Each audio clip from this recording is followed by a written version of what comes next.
Nous avons reçu la visite de M. Karl Brault, qui est un matapédien d'origine et qui habite maintenant en Chine, qui est aussi un homme d'affaires émérite dans ce pays. Donc, Nathalie l'a rencontré. Monsieur Brault, bienvenue dans la vallée, votre coin de pays où vous êtes né. Est-ce que vous pouvez me dire un peu qui vous êtes, de quelle famille vous êtes issu ici dans la vallée? Bien, moi, je suis natif d'Amqui, évidemment. Mon père et ma mère sont toujours ici à Amqui. Mon père, c'est Donald Brault. Il enseignait au secondaire à Amqui, puis il était impliqué en affaires ici beaucoup dans la région. Fait que c'est ça, j'ai fait mon secondaire ici. Je suis revenu, en fait, j'ai créé une entreprise à Amqui pendant mon doctorat. Il y a environ, ça fait quand même un certain moment, là, je vais dévoiler mon âge si je vous dis quand, mais c'est devenu, l'entreprise s'appelait Mecaire, c'est devenu Cerex, dans le fond, aujourd'hui, qui est quand même encore existant. Ça fait que c'est le fun quand je reviens ici, je vois Cerex est encore là, donc ça me fait un petit sentiment d'accomplissement. Wow, super ça. Et puis, vous avez étudié au HEC.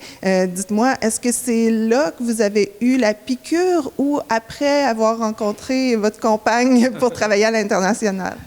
Moi, dans le fond, j'ai pas étudié à HEC, j'ai étudié à l'École polytechnique de Montréal. En fait, après mon secondaire ici, j'ai étudié en Ontario. Donc, je suis allé en Ontario faire mon génie.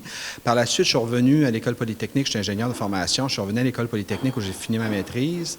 Après ça, j'ai commencé mon doctorat, mais j'ai pas terminé mon doctorat. Je suis parti en affaires. J'avais déjà un peu la passion des affaires probablement à ce moment-là. Mais je suis allé à MIT aussi par la suite, quand même une école bien réputée aux États-Unis. J'ai aussi un certificat de gestion, Board Director Certification, dans le fond, de UCLA aux États-Unis. Donc, j'ai étudié pas mal, dans le fond.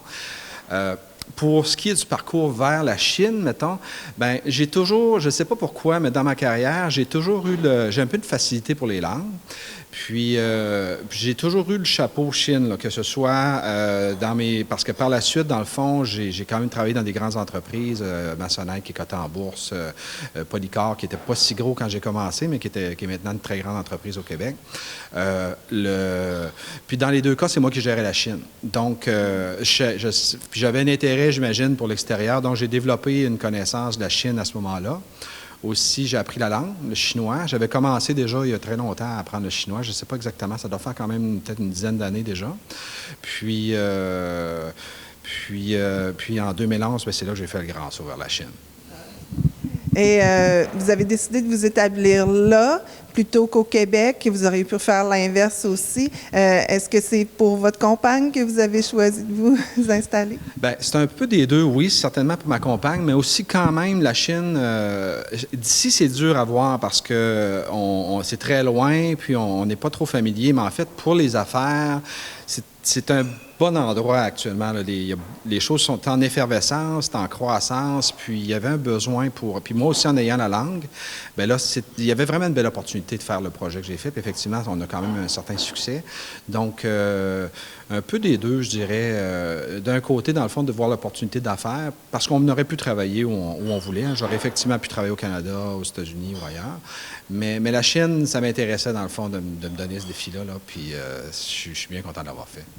Parlez-moi un peu de vos relations avec vos clients et les clients avec le Québec. De quelle façon vos clients perçoivent le Québec au départ, puis après vous avoir rencontré? Je ne sais pas par rapport à moi, mais la Chine, en fait, par rapport à la Chine, le Canada a quand même une bonne réputation. Là, récemment, c'est plus difficile. Il y a une tension diplomatique un peu entre les deux pays. Mais c'est aussi avec les États-Unis. C'est un peu tout le monde est pris dans un genre de tourbillon diplomatique. Là. Mais quand même, les relations restent bonnes. Moi, c'est sûr que ça va très bien. Puis le Québec a quand même sa petite identité bien à elle là, par rapport à la Chine parce que, je dirais, on a une excellente réputation, surtout au niveau, déjà qualité de vie, grand air, mais côté affaires, c'est le divertissement qui nous distingue, surtout avec Cirque du Soleil, évidemment. Fait que la réputation du Cirque du Soleil, puis de plusieurs autres grandes entreprises, dans le fond, qui sont actives, mettons Moment Factory, vraiment des belles entreprises de la région de Montréal, c'est pas juste au Québec, là, c'est à travers le monde, incluant en Chine, qui fait que les gens font souvent la distinction que le Québec, c'est un endroit de gens qui sont créatifs, qui sont ouverts sur le monde, puis on garde un peu notre petite identité là, quand même à travers tout ça, puis on a une belle réputation, c'est sûr. Aussi, on a déjà, souvent, on est déjà bilingue, dans le fond, français-anglais, on a déjà un intérêt vers l'anglais. Fait que ça crée, je pense, on a déjà un rôle où on a toujours été forcé, dans le fond, de regarder, de regarder vers les États-Unis. Donc, je ne sais pas, il y a comme quelque chose qui fait qu'en général, entre les Chinois et les Québécois, ça se passe très, très bien. Et là, présentement, bien, vous êtes, ça va très bien, votre entreprise. Dites-moi, qu'est-ce que vous aimeriez encore travailler là, pour que ça soit encore plus gros? Bien, nous, dans le fond, on va continuer à faire ce qu'on fait déjà parce que c'est quand même ces 7 entreprises maintenant, c'est 2 grands secteurs d'activité. Ça fait que du côté du divertissement, on va continuer à grandir. La Chine est un gros demandeur dans le domaine du divertissement déjà. Là, on vient de signer un contrat avec Disney. Donc, on avait déjà plusieurs beaux contrats en route. Là, on est déjà promoteur pour Blue Man Group. Béton du Québec, il y a les Violons du Roi, Buzz Brass, tous les projets qui sont en cours actuellement en Chine où on est promoteur, où on est principal acteur. Ça va juste grandir. Puis évidemment, Cirque du Soleil, c'est notre plus gros client en divertissement. Donc, Cirque aussi, là, on vient d'ouvrir avec eux le show permanent du Cirque à Hangzhou qui est en Chine. C'est un peu comme à Vegas. Puis, ça va ne continuer que grandir. L'autre côté, qui est la fabrication, on a 2 secteurs d'activité qui sont complètement séparés dans l'entreprise. L'autre côté, c'est la fabrication. Là, on vient juste d'ouvrir une deuxième usine là, à Shenzhen, dans le sud. Aussi, de ce côté-là, on va continuer à fabriquer de plus en plus. Fait que la réponse à votre question, c'est vraiment dire on va juste faire plus de ce qu'on fait déjà. Là, je pense que la direction est bonne, il faut juste s'accélérer dans la direction où on est déjà parti. Aujourd'hui, vous allez rencontrer des entrepreneurs, des hommes d'affaires, des femmes d'affaires. Qu'est-ce que vous aimeriez leur transmettre comme passion, dans le fond? Bien, dans le fond, bien modestement, je suis fier d'être ici. C'est juste de partager un peu mon expérience personnelle avec les gens d'ici. Ça me fait vraiment plaisir de revenir ici. S'il y a une petite saveur pas pareille, je donne quand même beaucoup de conférences, puis il y a quand même une petite saveur pas pareille de revenir revenir à la maison là, pour donner une conférence. Écoute, je pense qu'il y a quand même plusieurs étudiants qui vont être ici ce matin. Pour les étudiants, mais c'est de leur montrer que, moi, je suis à peu près le plus loin qu'on peut être d'Amqui. Ça fait que, la planète est là, dans le fond, que ce soit quelle ambition que vous pouvez avoir, dans le fond, vous pouvez l'atteindre, c'est sûr, si vous mettez les efforts. Je pense que c'est un beau message à transmettre, là, venant de quelqu'un que moi aussi, je suis né à Amqui. Pour les gens d'affaires en général, c'est de pas... Je pense que de façon générale, je ne sais pas pour la Matapédia, mais de façon générale au Québec, on a un peu trop tendance à s'asseoir sur le marché américain pour les exportations, puis dire, bon, on a réussi aux États-Unis, donc c'est fait. Mais en fait, les Américains, c'est sûr que c'est un bon marché, mais il y a d'autres marchés aussi qu'on peut explorer. La Chine, en fait, est un marché qui est loin géographiquement, mais qui a une grande demande pour plusieurs produits, même des produits qui se font ici dans la région, que ce soit l'alimentaire ou des produits simples, donc, ou des produits plus compliqués aussi. Donc, ce serait juste de dire qu'il faut quand même bien se préparer parce que c'est une grande aventure, mais ça vaut la peine de considérer des marchés autres que les États-Unis pour l'exportation actuellement. Alors, merci beaucoup et puis on vous souhaite un excellent séjour chez nous. Parfait. Merci à vous. Plaisir. C'est aussi grâce à M. Carl Brault qui a accepté de nous donner une conférence gratuitement. C'est qu'on leur remercie beaucoup de nous permettre d'entendre son expertise vraiment gratuitement parce qu'il est originaire d'ici. C'est aussi, en fait, la Chambre de commerce, on peut se permettre d'organiser des activités comme ça. Nous, c'est grâce à nos partenaires annuels. On a des partenaires municipaux qui sont la Ville d'Amqui les villes d'Amqui et de Côte-Abscal, des partenaires entreprises qui sont nos partenaires également, Mallette et Desjardins. Il y a aussi Raymond Chabot et l'Avant-Poste qui sont des partenaires qui nous permettent d'organiser des activités comme ça. Donc, M. Carl Brault, originaire d'Amqui dans la Matapédia. M. Brault est ingénieur, président de la Conseil d'affaires Canada-Chine. Section régionale de Shanghai. M. Brault parle couramment l'anglais, le français et le mandarin, donc à votre choix, quelle langue ça dépend de la conférence. Riche de son expérience et expertise en lien avec le commerce international, en particulier le marché chinois, M. Brault est fréquemment invité à donner des conférences au Canada, aux États-Unis et en Europe. M. Brault est le PDG de Simon Group. C'est un groupe de 7 entreprises enregistrées en Chine, actives dans les secteurs autant de la fabrication et du divertissement. Donc, sans plus tarder, veuillez accueillir M. Carl Brault. Ben, en fait, mon parcours, je peux commencer dans le parcours qui est ici parce que moi, je suis né à Amqui. Hein, je suis allé au secondaire ici à l'école polyvalente. Après ça, je suis même revenu plus tard parce que par la suite, bon, j'ai fait mon bac en génie, j'ai fait ma maîtrise à Polytechnique en génie aussi. J'ai commencé mon doctorat. Pendant mon doctorat, j'ai commencé une entreprise qui s'appelle Mecaire. Puis Mecaire, dans le fond, c'est devenu Cerex ici à Amqui. Donc, j'ai encore, puis quand je passe ici, je vois Cerex, j'ai quand même une petite. C'est zéro, j'ai 1% de l'accomplissement de ça, mais quand même, je me dis, j'ai probablement joué un petit rôle au début là, de la réalisation de ça ici à Amqui. J'ai pas la photo, mais dans la salle de conférence, on a quand même assez gros bureau au centre-ville à Shanghai, puis une des salles de conférence s'appelle la salle de conférence Amqui. Fait qu'il y a ça. Fait qu'il y a comme un petit peu d'Amqui dans le fond qui m'a suivi jusqu'à Shanghai. Au niveau de mon parcours, par la suite, j'ai travaillé plutôt pour des grandes entreprises. J'étais chez Nansonnet, vice-président, chez Polycor aussi. Polycor, c'en était un exemple d'entreprise de perte à profit. Quand je suis arrivé, on avait peut-être 40 millions de ventes, on perdait de l'argent.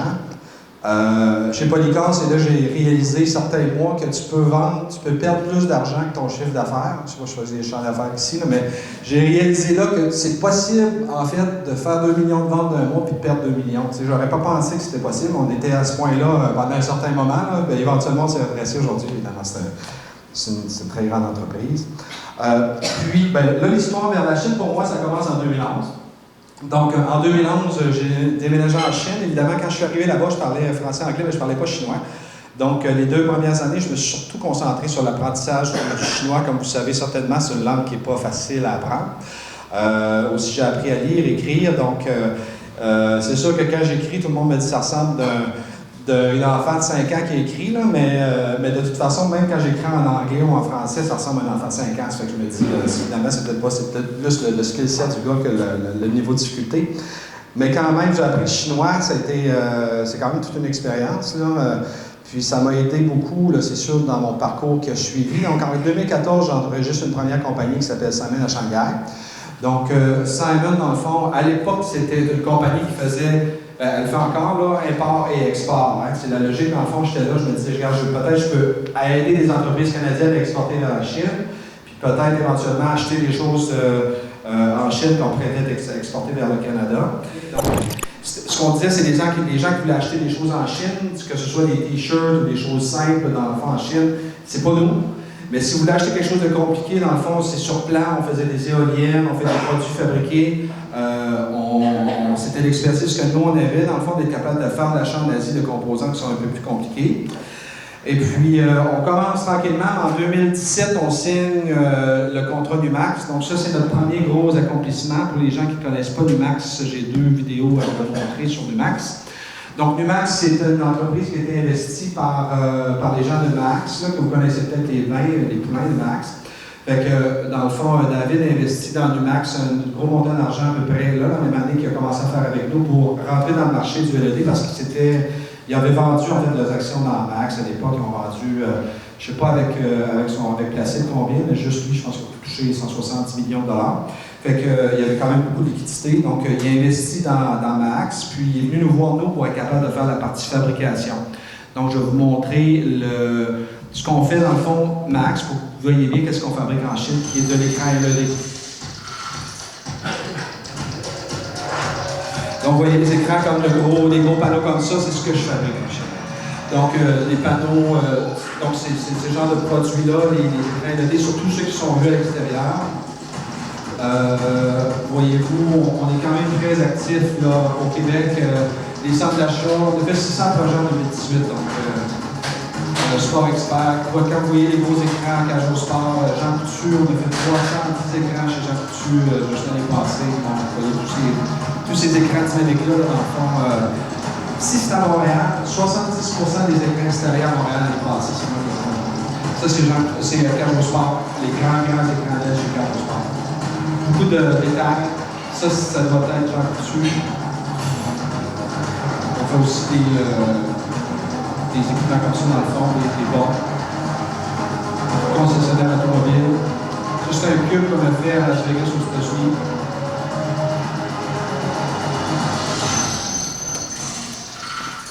Donc, j'ai pensé vous montrer une vidéo. Déjà, les vidéos, c'est mieux le matin pour se réveiller un peu, puis en même temps, ça vous donne une meilleure idée de ce qu'on fabrique.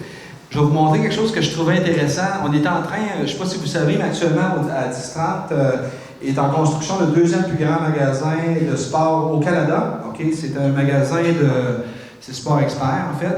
Puis, je vais juste vous montrer, on est en train, ça c'est hier à Shanghai, on est en train d'assembler un énorme Jumbotron qui va être dans le, ça c'est dans mon usine, là.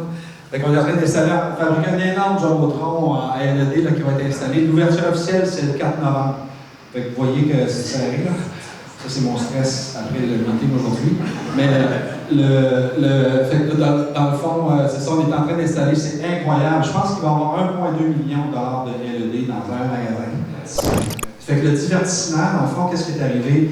Au fil du temps, à force de rencontrer des entreprises québécoises qui ont des succès, dans le fond, du Canada vers la Chine, ben, c'est vraiment de ce côté-là, dans le fond, qu'on a graduellement migré vers une expertise en divertissement. Donc, un des éléments les plus importants, c'est 2016 qu'on signe Samajam. Donc, Samajam, je ne sais pas si vous connaissez Samajam, ça vous dit quelque chose? Oui, OK, il y a une personne. Il y a un oui sur à peu près une cinquantaine de personnes. Fait que maintenant, on a 2% du monde qui connaît Samajam, OK, dans les Napatapédia, puis c'est à peu près la même chose à Montréal. Fait que, dans le fond, Samajam, c'est une petite troupe de Montréal, OK, qui font des spectacles pour enfants, dans les écoles. Fait que, il y a un spectacle qui faisait, c'est interactif, c'est quand même intéressant, là. Il donne des... dans le fond, quand tu vois un spectacle Samajam, mettons, aujourd'hui, vous seriez arrivé sur votre siège avec un genre de petit bâton, un petit drum, des choses que tu peux t'amuser avec. Je ne sais pas trop qu'est-ce que ça fait là, tu as un sac, fait que là, OK, tu mets sur tes genoux, tu commences à écouter. Mais finalement, tu participes au spectacle. C'est ça le principe, dans le fond, c'est que l'artiste, il dit, OK, les gens qui ont des bâtons bleus, faites-le, ça fait une note de ton do, fait que do, ré, mi, puis là, finalement, la salle commence à interagir avec le spectacle. C'est quand même intéressant, c'est un beau produit. Nous, on signe en 2016. En 2016, l'année même, au Canada, Samajam, ils ont fait 20 spectacles. Qui est quand même pas pire. Dans le fond, ils font un spectacle à toutes les 2 années, à toutes les 2 semaines. Puis, ça va quand même, c'est une belle entreprise. On signe en Chine 20 spectacles. Déjà, en un contrat, ils ont doublé leur nombre de spectacles, ça fait que c'est pas pire. Croiriez-vous qu'en 2017, ils ont fait 1600 spectacles en Chine? Fait que c'est ça la leçon de la Chine. Fait que là, dans le fond, évidemment, c'est une explosion nucléaire d'activité parce que là, le scope of work, dans le fond, la partie qui définit ce qu'on devait faire pour le Cirque du Soleil, dans le contrat, c'était 60 pages à peu près. Fait que, il y en avait du stock qu'on devait faire. Fait que là, soudainement, le cousin est rentré. Fait que le cousin est rentré, c'est genre 150, je pense que c'est 140 personnes qui rentrent dans un avion. C'est des performers, du Cirque du Soleil, il y a des techniciens. Fait que là, dans le fond, écoute, je pourrais commencer là, à vous expliquer le stock, à quel point ça a mal été dans certaines affaires, mais finalement, on s'en est sorti. On finirait genre vendredi en fin d'avant-midi. Il s'en passe du stock quand il y a une tournée comme Cousin rentre en Chine. Mais pour résumer, dans le fond, le travail qu'on a fait, là, il y a des visas, donc il faut obtenir les visas, il faut gérer les impôts, il faut importer, mettons, Cousin, je ne me souviens pas, je pense que c'est 39 containers. Fait qu'on faut rentrer du stock, il faut faire le transport, il faut dédouaner. Après ça, c'est pas des vrais imports, ça s'appelle des imports, des temporary imports, évidemment, parce que le conteneur reste en Chine, après il rentre, après ça il ressort. Fait que ça, c'est une autre procédure encore plus compliquée d'identifier chaque chose qui est dans le conteneur. OK, une paire de bas, il faut tout avoir en détail, dans le fond, pour être sûr que quand ça ressort, ce qui est rentré est sorti, mais on ne paie pas de taxes.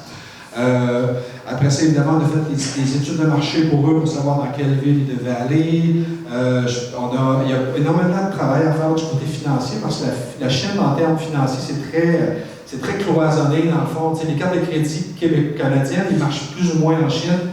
Donc là, quand tu as 150 personnes qui rentrent au McDo pour aller manger, souper, puis ça coûte 10 000 bien là, c'est pas un problème normalement aller manger au McDo, mais en Chine, quand tu es 150 personnes, ben, ça devient un problème lui aussi. Ça prend quelqu'un qui est capable de payer là, soit en comptant ou quoi que ce soit. Ça fait un paquet de petits détails comme ça qu'on a eu à gérer. Là, évidemment, pour nous, ça a été extraordinaire. Donc en 2018, ça a dû aller pas si bien l'année d'avant parce qu'ils ont reconduit notre contrat. Donc, on est toujours, même en date d'aujourd'hui, 2019, on est toujours officiellement, dans le fond, le fournisseur de services pour Cirque du Soleil en Chine. On va en parler arrivé un petit peu plus tard aussi. Après ça, on a commencé à faire des projets télévisuels. En fond, de façon générale, il ne se passe pas beaucoup de télévision du Québec en Chine, mais quand il se passe, je suis pas mal sûr qu'on est toujours dedans. Donc, on est en train actuellement d'enregistrer pour, il y a 2 émissions qui s'en viennent à l'automne, qui sont en Chine, c'est nos projets. L'année passée, j'ai passé à l'occupation double, je ne sais pas si vous avez vu ça l'année passée, mais en tout cas, un peu bizarre, je sais. Mais ce que j'ai trouvé drôle, on a géré le projet d'occupation double l'année passée, on a fait un segment en Chine, ils sont venus en Chine une semaine. C'était 2 des, là je serais supposé savoir ça, je ne le sais pas, mais il y avait 2 des participants, dans le fond, qui sont venus en Chine. Mais nous, ce qu'on a fait, dans le fond, pour occupation double, là encore, c'est la même affaire, c'est de faire rentrer les gens, donc gérer leur visa. Après ça, c'est quand même assez compliqué. Rentrer du stock, les caméras, les micros, fait que les caméras, c'est particulier. Après ça, il y avait des drones, il y avait des batteries au lithium. En tout cas, c'est plus compliqué que ça a l'air. Après ça, évidemment, toute la logistique, le transport, la traduction. Je pense pas qu'il y ait personne du cirque ou du télévisuel ici, là, mais de Montréal, en tout cas, travailler avec des vedettes, c'est pas facile. Exigeant sur la qualité de l'air, la bouffe, le gym, les affaires. Ça fait que là, on est comme. On a travaillé sur un gros projet qui s'appelle Victoria's Secret il y a 2 ans. Dans le fond, c'était l'enregistrement du show Victoria's Secret à Shanghai. Puis là, il y avait des exigences de qualité de l'air. Il fallait faire une carte sur tout le parcours à partir du moment où la vedette descendait de l'avion. Ça fait que là, il fallait quasiment se promener avec un ventilateur quand elle descendait de l'avion. Il fallait avoir montré que la voiture qu'elle était dedans devait contrôler la qualité de l'air, évidemment l'hôtel et tout ça. Fait que ça devient un petit peu fou des fois là, quand on fait affaire avec des vedettes. Mais ce que je trouve peut-être plus intéressant, c'est le fait qu'en Chine, le pouvoir exécutif de votre compagnie il est contrôlé par des États. OK? Je m'explique. Dans une compagnie, vous avez, selon la grosseur de la compagnie, vous avez peut-être 3 ou 4 étampes. OK? C'est quoi ça fait, ça, une étampe? C'est comme. Bon. Fait que vous avez, mettons, le company stamp, le stamp du représentant légal et le financial stamp. Mettons, vous avez ces trois étampes-là là, que vous pouvez aller étamper des documents. Si quelqu'un, un étranger, là, a ces 3 étampes-là dans sa sacoche ou dans son sac, puis se présente à la banque, il peut aller à la banque, étamper les documents, vider le compte, légalement, vider le compte, mettre ça dans sa valise, puis partir chez eux. Fait que la totalité du pouvoir exécutif d'une entreprise est détenue par des États. C'est très particulier. OK? Donc, nous, évidemment, on n'a pas ça. Nous, ils vont valider la signature. Il y a d'autres façons ici de faire l'aspect, le côté légal, en fond, des affaires. Mais là-bas, en général, comme vous voyez, moi, je suis ici. Je suis en Vietnam 2 semaines. Je suis ici. Ça roule là-bas, là. Ils signent les contrats, les affaires se payent, les dépôts se font, etc., tout ça. Mais je ne signe jamais rien ici, là. C'est tout fait par des États. Donc, la Chine, la particularité, c'est que vu ce qu'on voit, nous, de la Chine, c'est un genre de. Ça ressemble un peu à un poulet, là, dans le fond de la Chine. Mais vu de l'intérieur, c'est des énormes provinces. Chaque province a sa particularité. Si vous allez vers l'Europe en exportation, c'est la même chose. Si vous visez l'Allemagne ou si vous visez Andorre ou si vous visez l'Espagne, c'est pas du tout la même réalité. Donc, essayez aussi de bien comprendre la spécificité du marché, lequel de ces sous-marchés-là, dans le fond, qui correspond le mieux à votre réalité, puis visez ce marché-là. Concrètement, mettons, pour nous, mettons, Shanghai. Fait que, mettons, Shanghai, actuellement, mettons, là, vous avez du vin rouge. Hey, j'ai entendu parler, mettons, que les Chinois aiment le vin rouge à cette heure. Fait que je vais aller vendre du vin rouge, fait que je vais essayer à Shanghai. Oubliez ça, ça n'arrivera jamais. C'est saturé x2. Fait que, il n'y a aucune possibilité de vendre à peu près du vin rouge à Shanghai actuellement. Il va probablement plus de vin rouge déjà à Shanghai qu'au Canada. Je crois d'ailleurs que c'est exactement ça. Je tombe dans une de 4 catégories. OK? Qui serait, est-ce que je suis un œuf? Là, je suis en Chine. OK? Je suis-tu un œuf, un ghetto, un bocal ou un avatar? Fait que, c'est un peu funny, là, mais il y a quelque chose qui est utile, puis nous, c'est sûr que nous, on y pense quand on voit quelqu'un. Un œuf, c'est quoi? Quand tu es en Chine. OK? Un œuf, moi, ils disent que je suis un œuf. OK? Un œuf, c'est comme, parce que là, je suis en Chine. C'est blanc à l'extérieur, c'est jaune à l'intérieur. Ça veut dire que c'est vu comme une qualité, là, OK? C'est vu comme, malgré le fait que je suis blanc, je m'intéresse à la Chine, j'ai appris la langue, je suis curieux, j'essaie toujours de voir objectivement que c'est pas toujours nous autres qui ont raison, puis toujours eux autres qui ont tort, d'être capable de voir ça. Ça fait que moi, ils m'appellent un œuf, là, à l'inverse, ils s'appellent des bananes, là, les Chinois qui sont au Québec, puis qui s'intègrent bien. Fait que ça, dans le fond, il y a les œufs et les bananes, OK? Ça fait que Ça, là, c'est eux que vous devez trouver pour faire votre intégration. Dans le fond, c'est des œufs. C'est des gens, dans le fond, tu sais, c'est des gens que, à la longue, vous savez, là, ils écoutent, ils ont du plaisir, ils mixent, ils se reparlent après. C'est ces gens-là que vous avez besoin. Ils sont clés dans votre développement de votre entreprise.